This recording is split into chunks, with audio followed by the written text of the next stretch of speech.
让我们一起来领受上帝的话，记载在新约圣经罗马书第5章6至8节，和合本圣经214页，其他版本请看荧幕。因我们还软弱的时候，基督就按所定的日期为罪人死。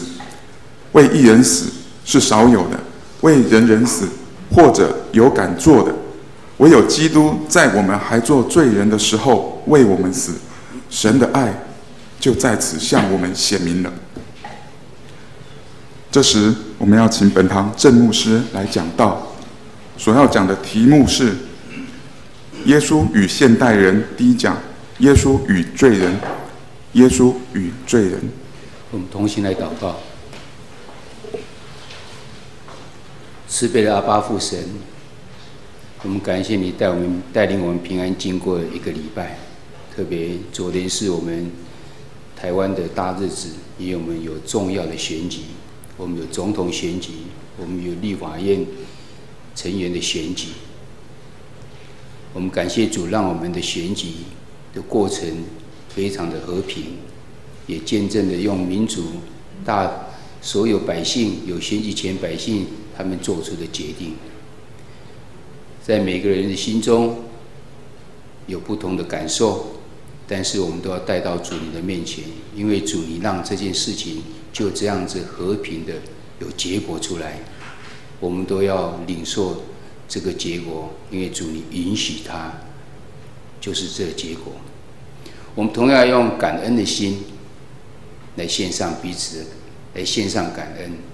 因为在这选举过程中间，我们常常看到一些很不好的事情，我们怕带来是不和平，但是过程非常的和平，我们就感谢主，祈求神就赐福在所有当选人的身上，包括我们的总统，包括我们的立法委员，他们能够深深的领受这么多百姓给他们的期待，让他们真的能为所有的百姓带来的幸福，带来的前面该走的道路，带来的光明的道路。也祈求神你赐福在他们的身上，赏赐足够的智慧，赏赐足够的信心，赏赐足够的爱心，让他们也知道他们该尽的责任是什么，就带领台湾这个国家往前面走，也成为神一个祝福的国家。我们感谢神，在过去这一个礼拜中间，有寒冷的天气，有变温暖的时候，在寒冷温度变化之中，求神你保守我们每个人都有健康的身体，不只是身体的健康，让我们身心灵都得到健壮。祈求神你在我们怀着谦卑敬虔的心到你的面前要领受你的话语的时候，你就开启我们的心眼，赏赐我们有属灵的智慧，让我们能够明白。我们这样祷告，奉靠主耶稣基督的名求，阿们。大家平安。我们刚才在祷告中间，我们牧师已经将我们昨天所碰到的事情，我们在主的面前献上我们的感恩。那我相信，经过一段这个选举的这种大家的热情，我们也渐渐已经有结果之后，我们就怀着感恩的心接受。因为神让他的结果就是这样，盼望我们的国家都是向前继续的努力，大家同心一意，不再有什么蓝跟绿之间或者什么颜色，就是因为了台湾，我想这是我们都应该要了解的。所以在这个过程中间，其实也让我们看到每个人我们都不是很完全的，所以刚好我们也是从今天开始的时候，我们要讲的题目是耶稣与现代人，总共有10讲。第一讲就讲到说耶稣与罪人，所以我们来看一下这引言所来问的一些问题。第一个说，耶稣到底是神呢，还是人呢？他是不是只有在主前主后的这些30年左右，他才出来传福音？说是他只认识，以及耶稣也没有出国过，只有在巴勒斯坦的这个地区而已，他也没有出国过，所以他是不是只有关心、只有帮助了以色列人呢？他难道对我们现在这个现代人，离开耶路撒冷这么远的地方，全球的所有的这些地方，而且我们的情境又是这样子的复杂，耶稣能够帮助我们吗？耶稣那时候大概从来不会想到说，我们的时代已经进步到现在像这样，我们可以称为宅男，我们可以称为宅女，我们根本就不用出门，什么问题都可以解决，吃饭也可以解决，你只要上电脑打一打 ，order 它就送过来了。你要做什么事情，要转账，要什么也是在家里面打一打就可以了。你要知道世界的信息，也是上电脑打一打就可以了。现在的时代已经完全不一样，跟耶稣那时候，他连车子都没有，都要骑着驴，更不用讲到飞机，也没有出过国，什么都没有。难道耶稣真的可以成为我们帮助吗？耶稣，他假定是人的话，他就没有办法。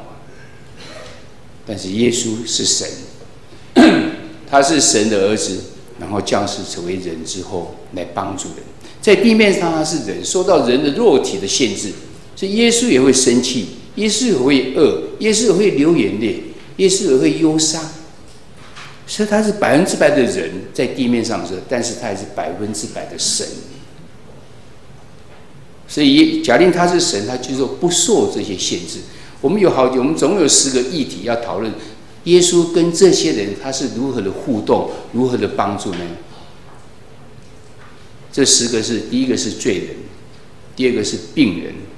第3个呢是劳苦的大众，第4是孤单的人，第5是绝望的人，第6是祈求的人，第7是自义的人，第8是理性主义者，第9是敌对的，第10是跟随的人。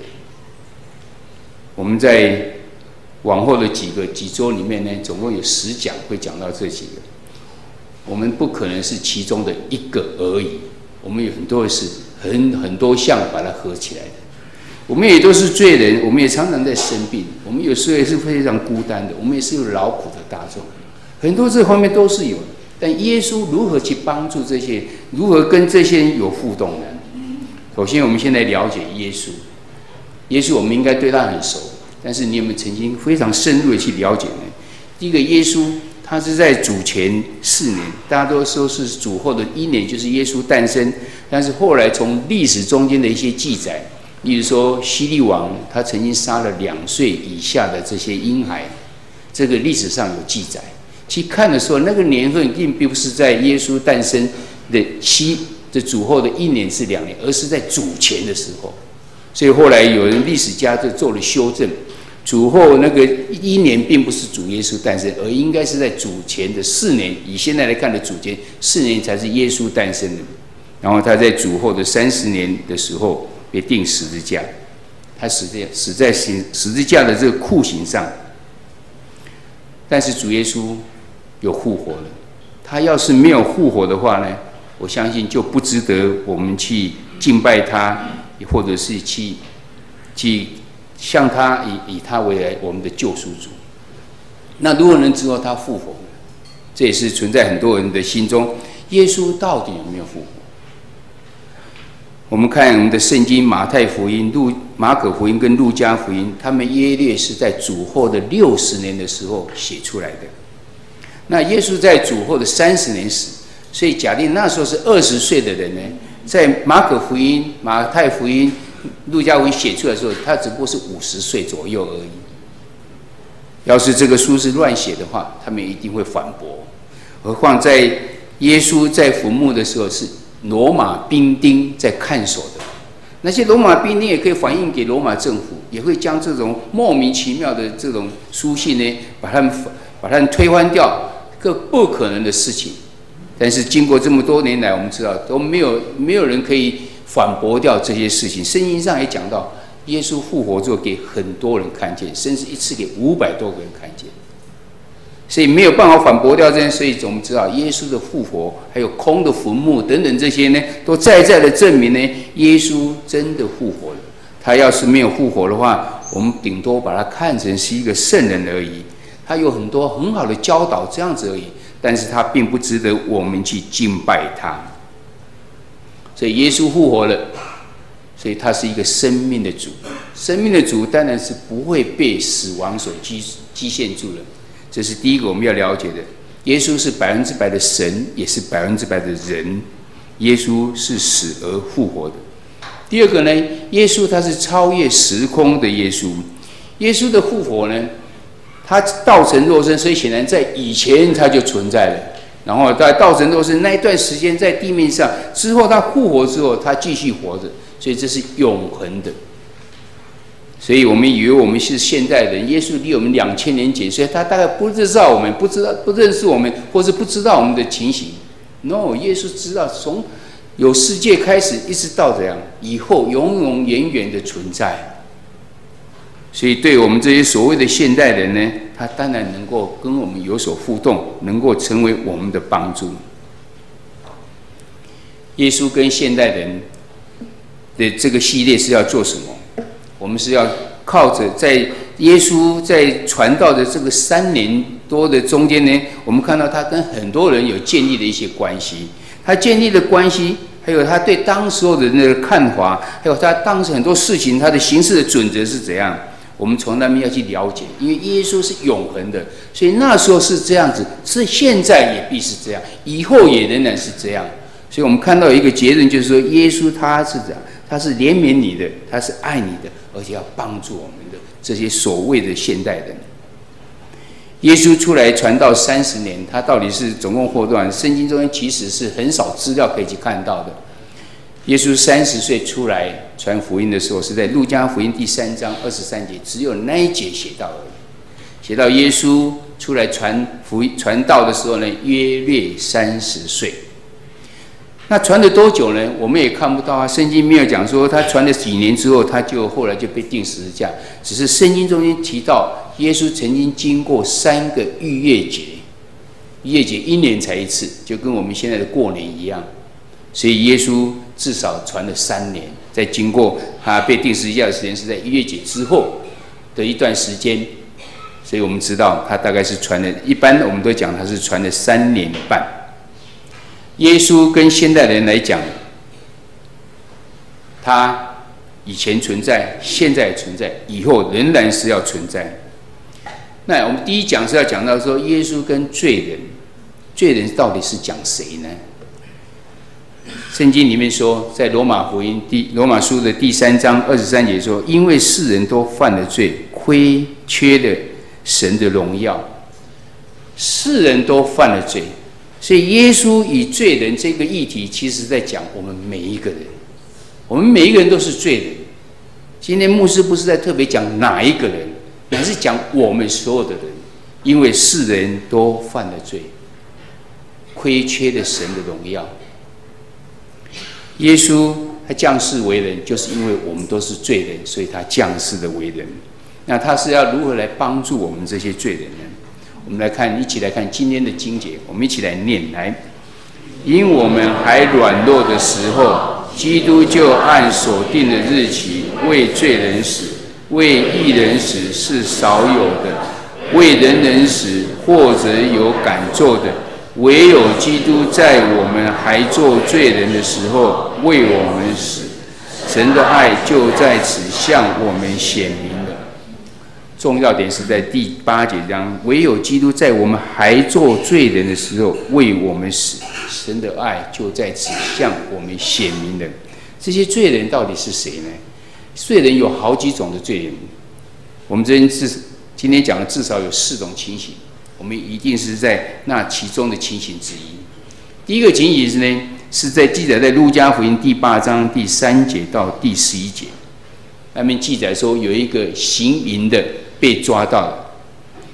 行淫的妇人呢，被抓到，这文士跟法利赛人呢，就带着他到耶稣的面前来，然后根据摩西的律法说，他被行淫被抓到的时候，应该用石头打死他。问耶稣说，他们应该怎么做？圣经里面明明讲到第6节，约翰福音第8章的第6节里面说，这边说。他们说这话乃试探耶稣，要得着告他的把柄，要得着告耶稣的把柄。但是耶稣那时候呢，我们继续往下看呢，可以看到呢，他用很奇妙的方法来解决了这个问题。这些事情所记载的乃是一个确定的罪人，他是在行淫的当中就被抓到了，所以是证据呢是确凿的，无可推诿的。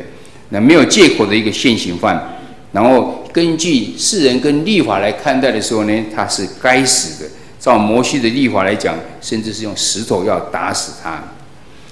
这文士呢，他们跟这个法利赛人呢，抓这个行淫的来呢，他只抓一个来，也没有抓2个人来呢。他这是一个诡诈的一种试探。这试探呢，他们以为他们是一个，他们非常了解圣经的要求，所以他们就过着自以为义，然后圣洁洁净的生活呢，来捉拿这个人过着不圣洁、不敬虔的生活的妇人呢，来见耶稣，为了要这样，要试探耶稣，要控告耶稣。耶稣呢，就跟这些人讲说：如果你们不需要用耶稣假定说他不需要不要用石头去打死他的话，那他们就说：那你已经叫我们不要遵守摩西的律法了。那耶稣假定说好，那你就打死他的话呢，那就耶稣，你不是在传爱吗？不是神爱世人吗？要除去罪人的罪孽吗？那这样的话不是跟你违背吗？所以说耶稣说是也不是，说不是也不是。他们准备来考验耶稣。相信圣经中间我们常常看到他们用各种方法在考验耶稣，但是耶稣是神，他非常有智慧，他也知道他们的这些伎俩。所以耶稣呢，他面对这些的时候呢，第一个事情是他先安静的弯下腰来，在地面上在画字，在写字，他不回答他们。原来是要给他们有一段时间去思想，看他能不能想到说，其实我也是罪人啊，他只是刚好这样被抓到而已，我没有被抓到而已。他盼望每一个人他们能够觉察说自己也是一个罪人，但是没有想到他们继续的追问，所以耶稣就跟他们讲了，他说：你们中间谁是没有罪的，谁就可以先拿石头打他。然后继续又弯腰在地面上来写字。过一段时间，圣经记载说，众人呢就一个从老至少，一个一个的离开。第9节说，他们听见这话，就从老到少，一个一个的都出去了，只剩下耶稣跟那个妇人。耶稣就站起来问说：那些人到底到哪儿去了呢？耶稣问他们说：他们没有定你的罪吗？那妇人说：没有，主啊，没有。所以我们看到呢，我们是一个有罪的人，我们怎么有资格去定别人的罪呢？而且有罪的人，甚至连我们是蒙恩的罪人，我们也没有资格去定别人的罪。只有圣洁公义的神才有办法去审判跟定罪，定别人的罪。所以耶稣他是有权柄，而且可以审判跟定罪的人。但是他向那个妇人讲说：我也不定你的罪，去吧，从此不要再犯罪。耶稣也没有定他的罪。耶稣没有定他的罪，并不是纵容，也不是接纳这罪，他乃是赦免他的罪。他是爱罪人，所以他接纳这些罪人，叫人不要再犯罪。讲到这边，这是第一个 case， 有一个人在犯罪中间被抓到了，带到耶稣的面前，要耶稣来做判断。耶稣说了怎样？别人没有定你罪，我也不定你的罪，但是不要再犯了。你有可能会觉得这件 case 跟我没有关，但是我们仔细想想，这只不过是一个行淫的妇人而已。但是所讲的是正在犯罪中被抓到的，或是正在犯罪中的人。我相信我们每个人都有很多事情，并不一定是合神心意的，而且是在正在进行中。我想，那就是这个 case 在告诉我们的。我们是否像这个行淫的妇人一样？我不是在行淫，但是我正在做一个不是合神心意的事情。这时候怎么办呢？主耶稣要告诉你，不要再做了。我必定你的罪，但是我不是因为我接纳、我纵容你这个罪，而是因为我爱你，我要赦免你。我是赦免你这罪，但是你不要再去做了。从此不要再犯罪了。第一个情形是告诉我们，耶稣跟罪人中间呢，我们正在犯罪中间，我们正在做不合神心意的时候怎么办？主耶稣要告诉我们，不要再做了。不要再犯罪了。我赦免你，我不定你的罪，但是你不要再犯了。第二个 case 呢，是看在路加福音第7章第36节到50节所讲的，乃是说在一个法利赛人的家里，有一个法利赛人请耶稣去吃饭。那耶稣去的时候呢，那城里面有一个女人呢，她是一个罪人，明明讲她是罪人，其实每个人都知道她是一个罪人，有可能她就是一个妓女。然后她就到知道耶稣到法利赛人去吃饭呢，就带着极昂贵的这个香膏呢的玉瓶呢，到耶稣的背后去，然后流眼泪，用他的眼泪滴湿了耶稣的脚，然后再用他的头发把这个脚把它擦干净，然后向着耶稣的脚亲嘴，同时将这个香膏涂抹在耶稣的脚上。这时候呢，那个主人讲话了。我们继续往下看的时候呢，可以看到呢，耶稣他坐席的时候呢，有一个女人，这个可能就是妓女，她来做的这些事情。这时候呢，那主人心里在想，耶稣要是先知的话呢，他应该知道这个女人呢，就是大家所公认的一些罪人，怎么可以接受罪人这样子的侍候呢？耶稣知道主人这样子，他就向这个主人说：“我进你的家做客，你没有为我洗脚，也没有亲我的脸颊，还没有用油来抹我的头，但这女人用泪为我洗脚，不停的亲脚，又抹上香膏，因为她知道她的罪极多，她回应的爱也多，那她领受的恩典也更多，罪的赦免也多。”圣经中间不只是讲这样，耶稣是转过来向这个主人说：假定有一个人欠了50两银子，另外一个人欠了5两银子，然后他们都没有办法偿还，那主人说：算了，你们都不要还的。你想这2个人哪一个人对主人的感谢更多呢？这个主人说：当然是那个赦免多的人啊，更多钱不用还的那一个人啊。也就是说，你说的是。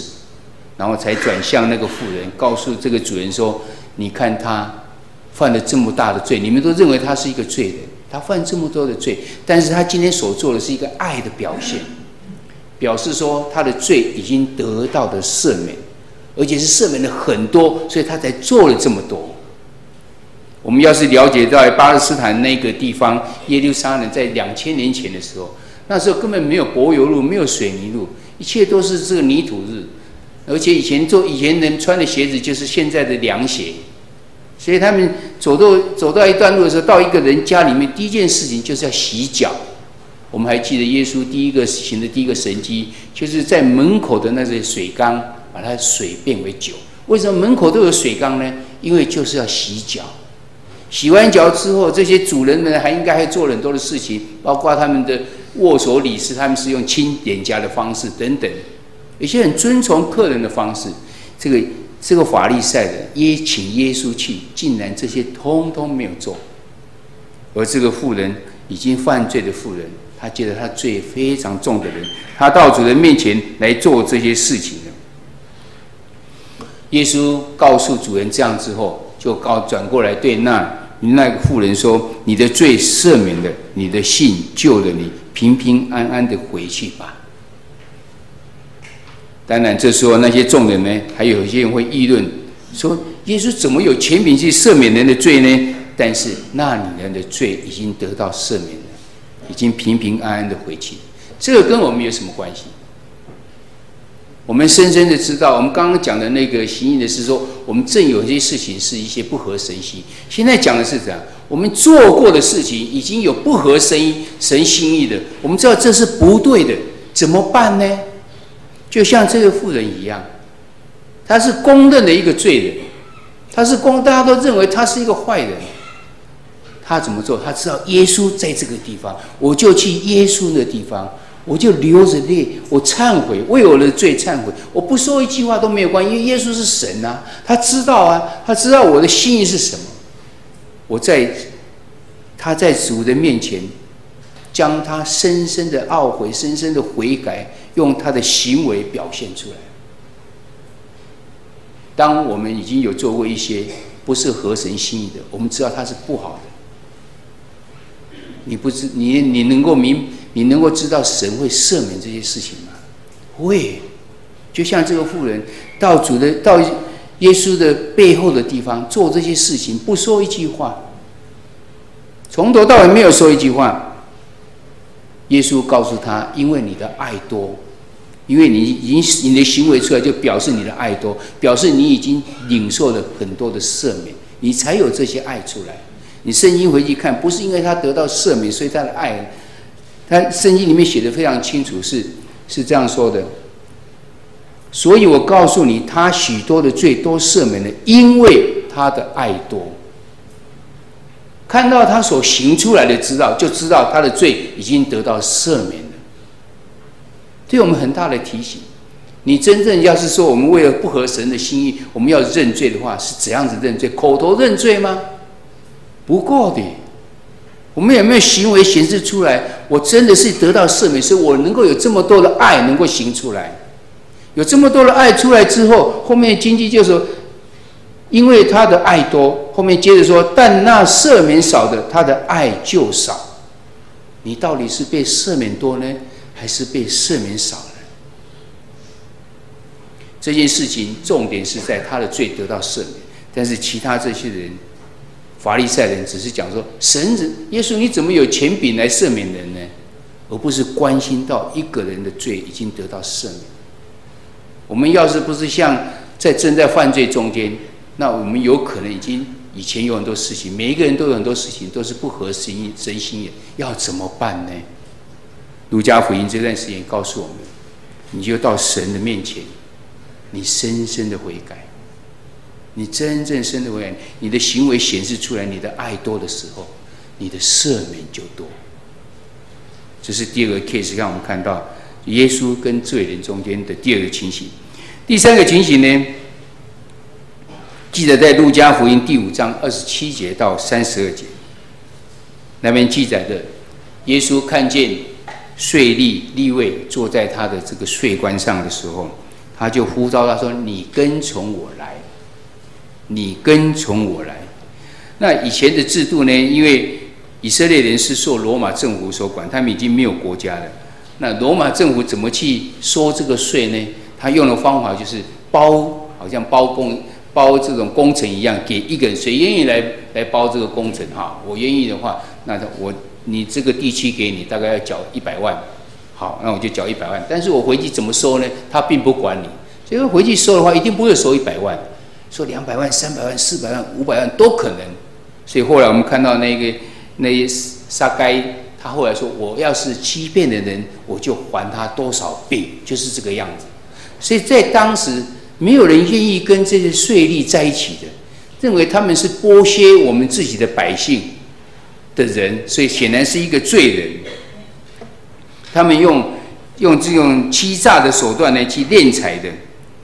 那耶稣像这个罪人，他是一个明明知道自己这样也是不得到同胞的接纳，但是呢，他仍然要做这事，因为我不知道要如何，我已经做，我怎么办呢？我们要是犯了罪，但是我不知道如何，就像这种 case 一样。这个利未呢，他马上的回答是这样，他就撇下所有的跟从了耶稣。不止这样，他还在家里办了一个宴席，请了耶稣，还有他的朋友一起来吃饭。在吃饭的当中的时候呢，我们就看到又有反应出来的。那有一文士呢，跟法利赛人看见耶稣这样，就去问他的门徒说：“耶稣怎么可以跟那些罪人在一起吃饭呢？”原来他们的律法里面也有规定，你不可以跟那个外邦人一起吃饭，也不可以跟他们有来往。那耶稣怎么可以跟这些罪人在一起呢？他就向门徒来抗议的。耶稣回答他们说，在路加福音第5章第31节，耶稣对他们说：“无病的人用不着医生，有病的人才用得着。我来本不是招义人悔改，乃是招罪人悔改。”耶稣告诉他：“你健壮人根本不需要医生啊，你有病人才需要医生啊。就是因为他们是有罪，所以我才来招他们啊。你们是好人，我不用来招啊，我来这是要招这需要悔改的人。”后来我们就看见这一个税吏呢，他就成为12门徒之一了。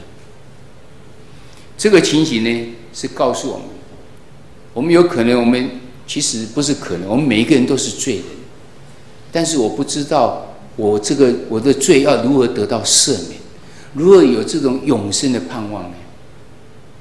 原来是告诉我们说，耶稣要呼召你。每一个任何一个时刻，你听到有福音在传讲，不管是看电视也好，看到传单也好，或是就是去参加一个布道会，或是进到教堂里面来听到福音的时候，就是耶稣在呼召着你，就像耶稣当初在呼召利未一样，他是一个税吏，耶稣告诉他：“你来跟从我。”他撇下一切跟从之后，就成为耶稣的12门徒之一。耶稣跟罪人的关系，第三个就是这样，一点关系都没有，但是有一个机会呼召了你，你要不要赶快来跟随呢？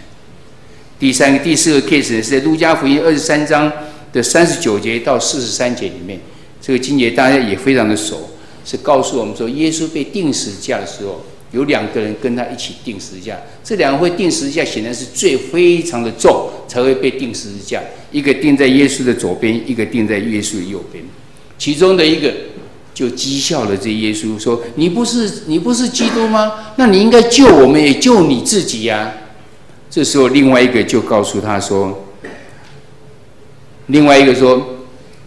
你既是一样已受刑的，你还不怕神吗？我们是应该的，因我们所受的与我们所做的相称。但这个人没有做过一件不好的事。”我们看到是一个是讥笑的耶稣，另外一个是说我们应该到神的面前来认罪。所以他就向耶稣说：“主耶稣啊，你的国降临的时候，求你纪念我。”然后耶稣就告诉他了：“我实实在在告诉你，今日你要同我在乐园里。”我们看到这种 case 是怎样？我们罪恶非常的重，重到说我们必须要钉十字架，好像到已经最后已经就要走完我的生命了，我一点盼望都没有了，就像已经被钉十字架，已经钉了，那我的灵魂怎么办？我是下地狱去吗？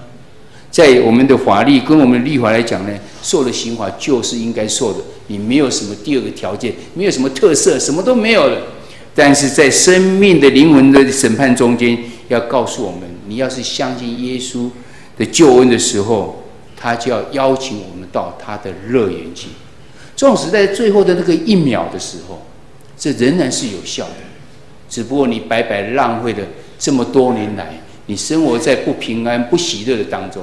你要是早早认识的话，你早早就已经可以有进到乐园的这种应许在，你可以过得平安喜乐的。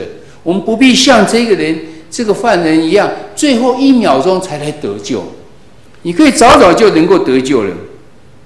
我们看到的是第4个 case， 你似乎觉得你已经绝望了，你已经被判了死刑，你已经被钉十字架，我好像无可救药了。没有一个人可以救我的，在这世上我已经行尽这些所有的坏事，或是我根本就已经没有办法了。但是主耶稣要告诉你，你要是相信他，你今日就可以跟他一起在乐园里面。我们刚刚讲的4种 case， 这4种 case 中间呢，有第一个，我们正在罪恶中间的，有我们知道我们罪恶非常的重，我不知道怎样子，然后紧紧抓住耶稣来了，我赶快到他的去那边去忏悔。第3个是 case 是，我知道我是罪人，人家都不喜欢我，但我不知道怎么办呢？他紧紧抓住耶稣，呼召他，你跟从我。第4个 case， 我们好像已经绝望了，已经被钉十字架了，重到做这么重的刑罚了，怎么办呢？你要是信靠耶稣，这最后1秒钟，他都要跟你说，跟我一同再进入乐园吧。耶稣为什么能够这样？因为他爱我们这些罪人，所以他不只是告诉我们有这些预习，他甚至为我们而死，这是最大的一个保证。耶稣不是只有口头说说而已，他不是口头说说而已，他是为我们而死的。今天你的经节里面就是这样告诉我们。当我们全人类呢都是罪人，而且是靠着宗教、靠着修行、靠着功德、靠着道德等等这些，我们好像要为自己建立积功德一样，盼望我们能够进到天堂里面去。但是我们都知道，我们无法挣脱罪的这种捆绑。这时候，主耶稣已经为所有的罪人来钉在十字架上，代替我们接受父神公义的审判，承担我们的罪。今天的经文里面告诉我们说，因我们还软弱的时候，基督就按所定的日期为罪人死。第8节，唯有基督在我们还做罪人的时候为我们死，神的爱就在此向我们显明的。刚刚看到4个情形的时候，耶稣在那种情形里面，我们都是相处在中间一个情形。耶稣要帮助我们，他的证明就是我为你死了，我为你承担的这些罪，我已经在神的面前，公义的神面前，已经为你们而舍的这些生命。神就以他的慈爱跟公义赦免了我们的罪，让我们在今世有圣灵同在的平安喜乐，在将来还可以进入到神的荣耀里面去。信耶稣不是只有未来有永生的盼望，而是在今生你就可以有神的同在跟他的喜乐在。我们今天所看到的是耶稣以现代里面第一讲要告诉我们，耶稣如何看罪人呢？其实就是如何看我们每一个人。我们有正在犯罪中间的，我们有已经犯完罪，我们有很深的罪恶感的，我们也有我是罪人不知道如何的，我已经到最后1秒钟已经被判了刑的时候，耶稣都要告诉你，我要为你而死。所以我们看到主耶稣不是在2000年前的事情，跟现在我们有关系。他教导我们的主导里面就告诉我们这样，要免我们的债。如何免我们的债呢？就刚刚讲这些都是从神的这圣洁来看呢，我们没有比别人更好。所以如果耶稣在当时候能够不定人的罪，能够赦免人，能够恩召别人，而且能够接纳那些罪人，甚至为罪人死，那么他会如何看待我跟看待我的罪呢？主耶稣今天也要告诉我们，他已经为我们而钉死在十字架上了。我们可以不被定罪，我们的罪也可以得到完全的赦免。耶稣要呼召你能够跟随他，你愿意跟他一起进入这些乐园吗？你是否愿意接受耶稣的爱跟他的呼召呢？里面大家会说，我已经是基督徒了。基督徒还是有很多个层次的。第一个层次叫做信徒，我相信。第一个层次应该叫做慕道友，我正在追求，我要不要相信？好，你相信之后就变成是信徒而已。信徒是不够的，你要进入到门徒，要成为随时跟着的耶稣的那个门徒。门徒还不够，还要过一个得胜的生活。你有得胜的生命吗？还是只有口头讲讲我是基督徒而已？但是我们行出来竟看不出我们就是一个基督徒。我们是不是像这个样子呢？这样我们才可以想说，神主耶稣继续在呼召我们，我们有没有真正进入到那个地方去呢？这个主导文教我们说，赦免我们的债。下面接着是讲，如同我们免了人的债。所以主耶稣不是只有为了我们每一个人而已，还希望我们能够去怎样，要我们如何去对待别人。主要免我们的债，要如同我们免了别人的债。你要是不免别人的债的时候，主恐怕就不会免我们的债了。主耶稣既然这样对待我这个罪人，我该怎样子对待人呢？我周围是不是也同样有跟我一样的这些罪人呢？耶稣如何会对待他，我应该如何对待他？我想你应该将这个好消息要告诉他，我跟你一样，我也是罪人，我也是不完全，我也是不合神心意的，但是主耶稣他爱我，我愿意将这个好消息也来告诉你。所以主耶稣呢，他要呼召我们。你今天愿意承认自己是罪人吗？你已经听见耶稣如何对待罪人，他也不定你的罪，也要赦免你，要呼召你认罪悔改来跟随他。将来他也愿意接待你进入天国乐园。你愿意现在接受耶稣做你的救主吗？我们中间有可能还没有信耶稣的人，这是要告诉你，要是你已经信耶稣呢，要跟你讲说，若你已经接受耶稣为你的救主，你也要将这好消息告诉你所关心的人嘛。耶稣与现代人，就是耶稣跟我们现在的人来讲，第一讲告诉我们，耶稣与罪人，其实就是告诉我们每一个人，你有可能是在罪，仍然在犯罪中，你有可能你已经知道你的罪非常的重，你如何能够得到赦免呢？你有可能是不知道如何，但是有呼召到你的身上的时候，你愿意把握这个机会吗？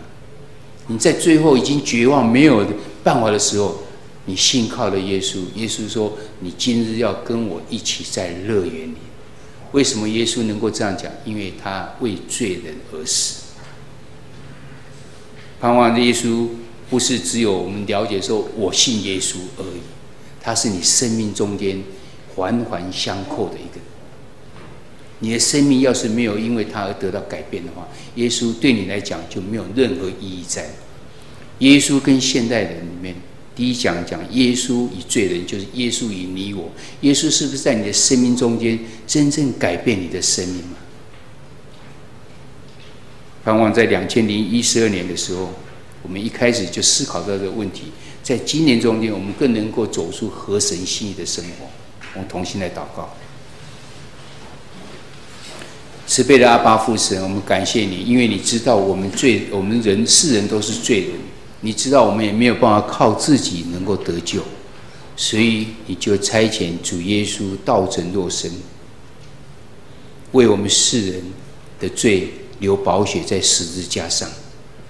在他3年多的传道中间，他也透过跟人之间的互动，也再的告诉我们，他是爱世人的。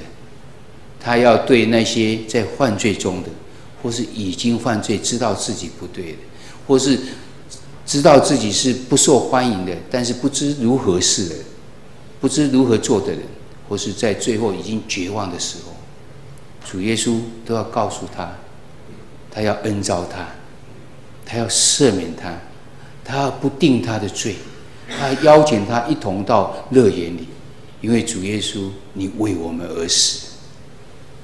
我们感谢主，你为我们世人的罪而牺牲的生命，也感谢上帝差遣的主耶稣来帮助了我们。我们盼望在2000年之后的我们的现代人呢，不是耶稣，他不是一个古董的人，他乃是永远存在的神，他要帮助了你我。盼望我们在2012年的时候，我们都能够行出合神心意的。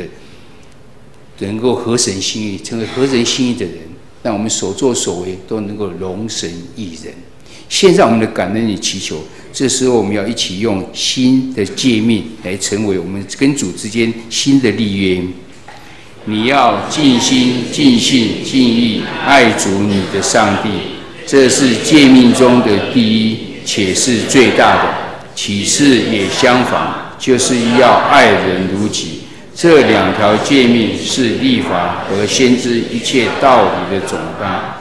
我赐给你们一条新生命，乃是要你们彼此相爱。我怎样爱你们，你们也要怎样相爱。你们若有彼此相爱的心，众人因此就认出你们是我的门徒。